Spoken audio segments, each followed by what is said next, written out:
I'm wondering, do you have more than one source of income?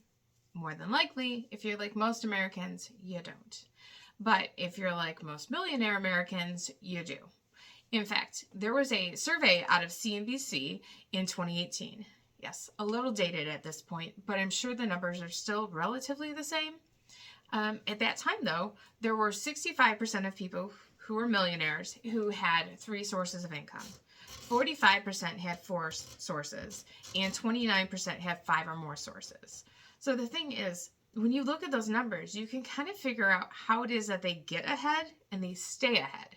Because really what it comes down to is that they can stay ahead because if anything bad happens, say the company they work for goes under and they get let go, they've got other money coming in. They hopefully have money saved because they've had so many other sources of income, right? I mean, not a guarantee because we know no matter what your income is, everybody spends more than they really should. But let's assume that they were doing everything right and they were living off of their actual, salaried income from their regular job, and everything else was just saved and invested and they did everything right.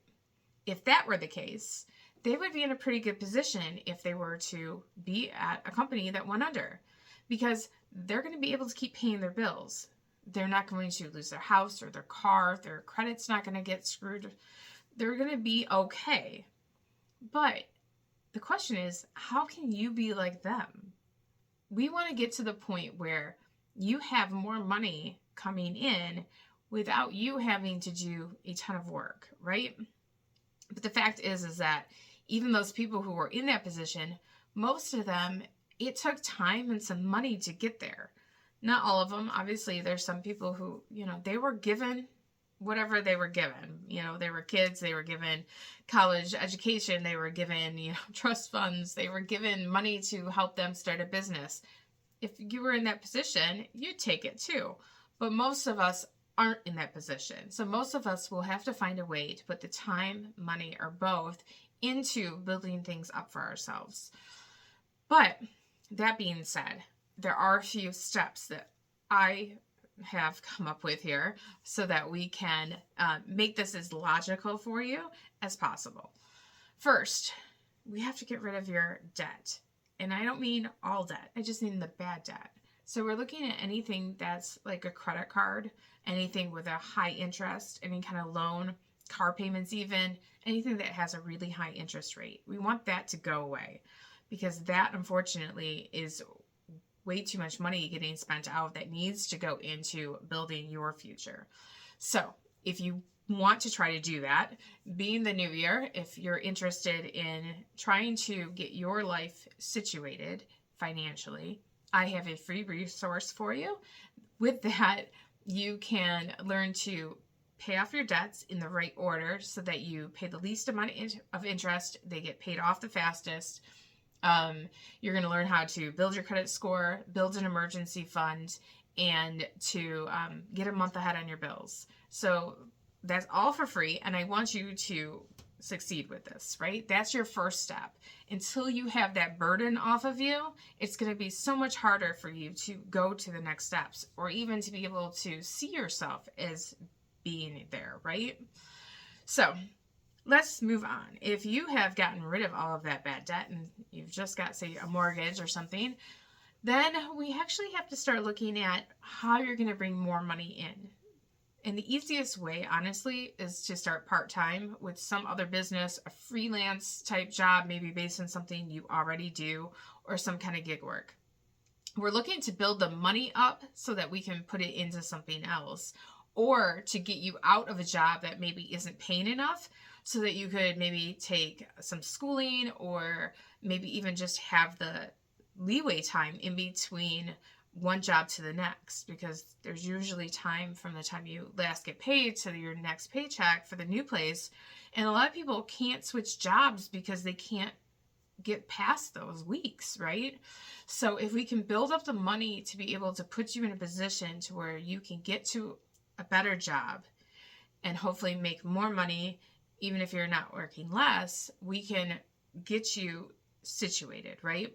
So once you're making a little bit more, you can keep the extra job or not, But then we want to get to the point where you have good enough credit and some money set aside so that you can start or buy a business. And hopefully this is something that can be done maybe with some upfront effort, but also that you can then, run part-time or not, without you working it at all. There are businesses like that, and that's not exactly what this video is about. We're not going in depth with all that, but that's kind of like what you'd be looking for. You're looking for something that can be there on the side and be another source of income without taking away your time, because honestly, you only got so much time in a day and you need to be able to live and take care of yourself, right? So you're still going to work your regular job, and then we're going to have this on the side. But I do want you to be aware of some things. Like, I've started to hear about how Amazon for the FBA program is starting to make it more difficult and taking more money from the people who sell on Amazon. So there are things like that I don't want you to just go and get into any business just because it sounds good.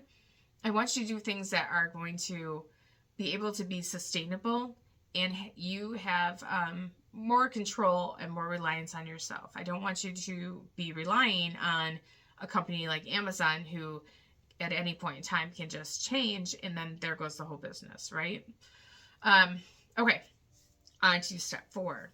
That is going to be real estate. So I'm a little biased in this because I've been in real estate for over 20 years and I'm a real estate broker. So I honestly believe that owning property is a wonderful way to go. But there are times that are better to buy and better to sell. And that is a whole nother full course in and of itself. But I do believe that you should start small. And seriously, and no matter where you're at, start with the smallest house possible and turn that into a rental. The cheapest thing you can. Don't buy, though, anything that's too dilapidated. It really needs to be something that needs easy cosmetic updates for your very first one. That's the extent that we'll go into with this, because it's a lot of information in real estate. But that is the way that you can build in slowly, is to get something small and turn it into a rental. Then the other way to start small would be to get a multifamily, so 2, 3, 4 units, and you can live in one and rent out the rest. That is another way to get in, and that's the BRRRR method, or falls into the BRRRR method, and that's, again, a whole nother video, but we'll talk about that in another point. Step 5 would be actually, some kind of investment. So you want to start putting money into stocks, bonds, CDs. Any stocks that actually pay out dividends are the best. At least that's how I look at it, because you can take the money from the dividends, or you can take that and reinvest it and get more stock, which is absolutely wonderful if you don't need that money right away. The only thing with all of those is that there are times where you're going to make more money. There's times where you're going to earn a better interest rate than others. Coming into 2025 here, I personally think that we're going into a global economic depression within the next couple of years. Just my opinion. I'll get into that later, though, which means all of these things are going to go down. So going on the assumption that at any point in time, we will have another recession, we will have another large recession, stock markets go down, right? So you also can't rely on that entirely as a large portion of where you're putting your money, because you have no control over those things. So that's why it's kind of like one of those things that it's wonderful to have your excess money in it, the money that you're like, yeah, okay, this pays my bills, this pays for all of my bills if I, lose my job, and then this is the extra money. That's where we want the investments to be. Then there is creating something that you can keep reselling. So this comes into the businesses, but also is like anything that artwork, let's say you're a photographer and you take a picture of something. Now you can resell that on canvas, on blankets, on t-shirts, on phone cases. You can put that anywhere. So you can take one thing that you're doing anyway. Maybe you take pictures of flowers, and that's where you put flowers everywhere. So you can create something that ends up being easily resold, right? That's kind of falls under the print on demand. It can be all kinds of other different avenues as well.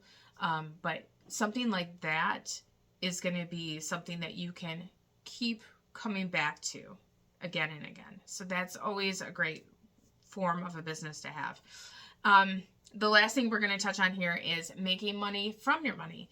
So that is where you're putting your money up for anything that is, say, like Prosper, where you can put money up to lend to other people. Or there's different real estate investing platforms that allow you to put money in order to invest into something.